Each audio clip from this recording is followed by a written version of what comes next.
In the summer of 1992, 3 women from Springfield, Missouri went missing.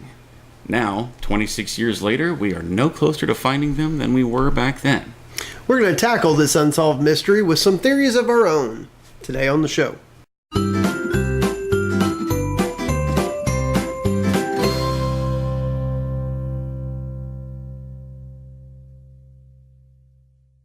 Good morning, Scallywags! So, we're going to be starting a new kind of, you remember when we did the 13 weeks deal? We are not doing that. We are not doing that again. No, we're not. That's pretty much where I was going with that. But see you tomorrow. We are, oh, wait, no, we got a whole other show to do. No, but we are going to start a short thing, maybe, I don't know, 3, 4, 5 weeks, something like that. But with the exception of next week, because we've got something special planned. But on Tuesdays, doing something where we're kind of looking into some unsolved mysteries. And we, of course, had to start with one from right here in our own hometown. And that is the story of the Springfield Three. That is Stacy McCall, Susie Streeter, and Cheryl Levitt. Yeah. Who went missing back in 1992. I was a sophomore when this happened, to tell you how old I am. Yeah. 26 years ago. and yeah, I mean, moving forward into today, they still haven't found a single trace. Kind of an interesting case. I mean, they graduated from Kickapoo. Mm-hmm. And they were, from what all intents and purposes, they were fairly well liked. Yeah. The 2 girls were, and the mother didn't seem to have any kind of odd problems going on with her life. So they, after they graduated, they were going to go to Branson as a kind of an after party, which is a typical thing of that time frame, because really wasn't really that big on the project graduation thing yet. Right. Yeah. The plan was they were going to stay at a hotel in Branson, then meet up with some friends at Whitewater, the water park there in Branson, on the next morning. The plans changed, however. They decided to stay with a friend named Janelle Kirby, who later would tell them that they couldn't stay with her because the house would be too crowded. So they ended up staying in the former house that was shared with the mother, and that being Cheryl Levitt. That's when I believe that was Susie's mom. Is that correct? Yeah, that would have been Susie, or no, Cheryl's mom, which Cheryl was yeah. No, if I remember right, it was Susie Streeter's mom. Okay, well, it's one of their mothers. Yeah, but so they arrived at Susie's house about 2:15 in the morning, and about 8 or 9 in the morning, Janelle and her boyfriend arrived at the house so that they could go to the water park, but no one was there. Basically, they noticed that the porch light glowed, but not the light bulb, was broken. The bulb was still there, just the globe around it was broken, and the door was unlocked. So they kind of clean up some of the glass, and they go inside. Janelle actually, the phone rang, so Janelle actually answered the phone, and there was a man on the other end that was making sexual innuendos, so she hung up. Basically, a prank call. And yeah, I mean, the man called back. Janelle didn't talk to him. During the course of that day, about 10 people had entered the house, including Stacy's mom. So yes, Susie is Cheryl's daughter, who reported that her daughter was missing, and accidentally erased the message that the prank caller had left. And that's the key right there. I think that was the biggest piece of evidence that we're now missing. Is I don't think that was just a prank caller. I really think that was probably the kidnapper at the time. Yeah. That's actually what police believe too. Most people who kidnap these, and as we go through some of these unsolved mysteries, these MOs are going to kind of repeat. Mm-hmm. These people are seeking attention, but not always want to make it obvious for you. Right. The Riddler. Yeah. The strangest thing was that everything looked normal in the house. I mean, the dog was still there, the TV was on, the lights were on, the cars were still there, even their purses and personal belongings were still in the house at the time. Yeah, so definitely, I think their purses were actually lined up in a row on the counter. We're prepared to go to bed, and their jewelry were lined up, and even makeup removal pads were shown. So if anything happened, there wasn't a struggle that happened. Something came in. Somebody that they knew. Yeah. Something along those lines. Something along. It was too. Either it was somebody they knew, so they didn't feel threatened, or this person came behind and made sure everything was cleaned up after normal. Like the only thing that was really in disarray of any kind was the broken. It was the globe on the light. Yeah. Mm-hmm. As time goes by, the police received thousands of tips. They're still receiving tips, even today, 26 years later. Only one really involved an actual sighting, and that was a sighting of a distressed Susie driving a van 2 days after the disappearance, with a male voice telling her, "Don't do anything stupid." Mm-hmm. The police followed that lead, no avail. Kind of fast forward to the following spring. Susie's then boyfriend and his friends had actually stolen some skulls in a cemetery. So I mean, there were definitely some people involved with these three women that are very questionable and definitely raised a lot of eyebrows and became suspects.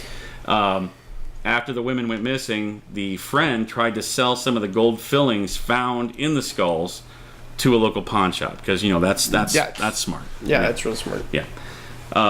Susie was supposed to testify before the court in the case of that cemetery incident, and of course then she goes missing, so I mean that could definitely raises some red flags there. The incident prompted its investigation as possible motive for the women's disappearance. Some sources indicate that Susie's ex-boyfriend and his friend were cleared, while others claim that they are still persons of interest. Another theory was Robert Clay Cox. He is already serving time in a Texas jail. Craig Cox. For other murders. That he was present at the time of the murder, but his alibi was he was staying with his parents, and his parents have since collaborated that. Collaborated. Hashtag collaborated. So it's collaborating time. There you go. So that kind of pans out. So you've got an alibi. You've got somebody who says they didn't do it. So the police have kind of just washed that one out. Yeah. Some of the biggest theories involve around the hospital on the south side of town.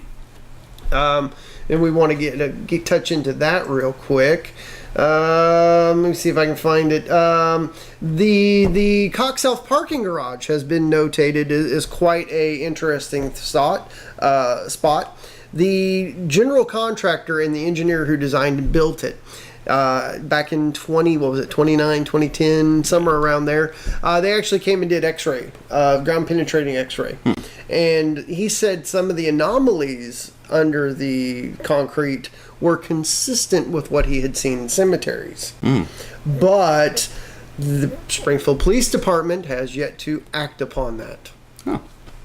I know there was also some theories that they were buried under James River Freeway, the new section of it. Mm-hmm. There were theories that they were buried near a farmhouse out between Battlefield and Clever, where they did find some of those like sealable drums. Yeah. And I think there was actually even body parts found inside there, but it turned out to not be them. I could be mistaken about that. But yeah, in any case, it's very much believed that the assailants were someone that the girls knew. However, the motive for any of it is completely unclear, other than the fact that she was going to testify against her ex-boyfriend. Yeah. I believe I want to say that the mom actually had a history with drugs, so it could have just been a drug deal gone wrong. Let's see. Both Cheryl and Susie had been involved with sketchy, untrustworthy people, so it's very likely that one of them was the target and that Stacy was just collateral damage. It's also possible that there wasn't any motive. It could have just been completely random. The assailants were just looking for someone to kidnap for the thrill or to satisfy the urge to kill, and saw that the two women living alone as a convenient target. In any case, they entered the house and most likely pointed a gun to one of the women, threatening to kill her. And that's the way the women were taken to a vehicle without any kind of struggle. It would make good sense. I mean, you've got 18-year-olds, and neither of them wants to see the other one die. Right. So, and this was all, of course, before the days of cell phones and Amber Alerts and everything like that. So they tidied up the house and I mean, they obviously left in somewhat of a hurry with the TV being left on, and it still looked like, at least to the untrained eye, that everything was still normal. Right. And I think that's what the assailant and the kidnapper was looking for, is they were looking to leave some sense of normality. So maybe the girls just walked away from it all. It could have been, yeah. I mean, it could have been an inside plan to just drop off the map. Well, back in the 90s, you could still do that because you didn't have cell phones, you didn't have pagers, you didn't have GPS tracking, but it wasn't commonplace for everyone to have it. True. We're still back in the days Let's say, for that matter, there were cell phones. Yeah. They were the big, huge, clunky things. We were still in the days of parking lot telephones. So. Yeah.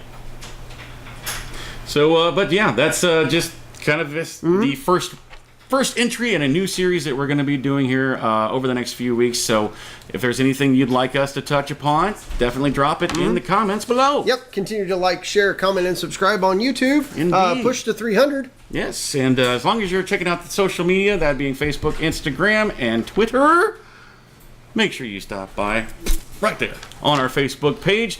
You can get yourself one of these. We got the merch. Yeah. Get yourself a t-shirt, $20 for a short sleeve, $22 for a long. You can pick up one of our hoodies for $25.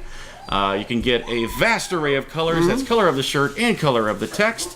Just send us a private message letting us know what size you would like, what colors you would like, and we'll get that rolling for you. And tomorrow's our favorite day of the week, so we'll see you for W3 tomorrow. W3. Goodbye. Here's your Russian clip of the day.